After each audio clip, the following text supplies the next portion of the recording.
নমস্কার বন্ধুরা, আমি রাজু আর কে ক্লাব কচুরি। আমি একটা বোকা লোক এবং পাগল লোক যে আমি আপনার বারবার বলছি সরষের তেলে আমার যেমন সরষের তেলে আমি কচুরি খাওয়াই। আমি কেন বলছি আপনার বারবার?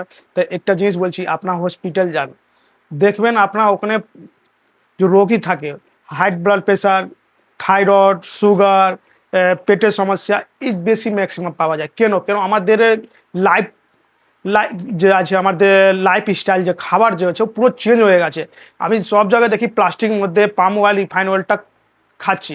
তো এর জন্য আমাদেরকে এই রোগটা যে আপনার বললাম, আপনার হসপিটালে গিয়ে জিজ্ঞেস করতে পারবেন কি, আপনার সার্ভে করতে পারবেন কেন কি এই যে রোগটা আমি বললাম, এই রোগটা একদিন মধ্যে হয় না। আমাদের লাইফ স্টাইল যে আছে না, এই খাবারটা যে চেঞ্জ হয়েছে সব জিনিসে এর জন্য হয়। তো এই জন্য আমি তো বললাম না, আগে বললাম এই বেকার লোক যে আমি আপনার বারবার বলছি প্লাস্টিকটা না মধ্যে খান না, তারপরে সরষের তেল ব্যবহার করুন, রিফাইন তেলে পাম অয়েল তো পুরো ছেড়ে দিন। কেন বলছি, কেন কি এই জিনিসটা বলছি যে কেন কি যে রোগটা আমাদের এখন যে বাড়ছে, এই রোগটা একদিন মধ্যে হচ্ছে না।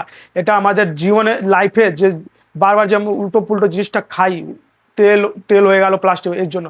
তো আপনারা এটা ডিসাইড করুন কি আমি ফিউচারটা কি আমি শরীরকে কষ্ট দেবো, ইয়া আমি ভালো জিনিসটা খাবো।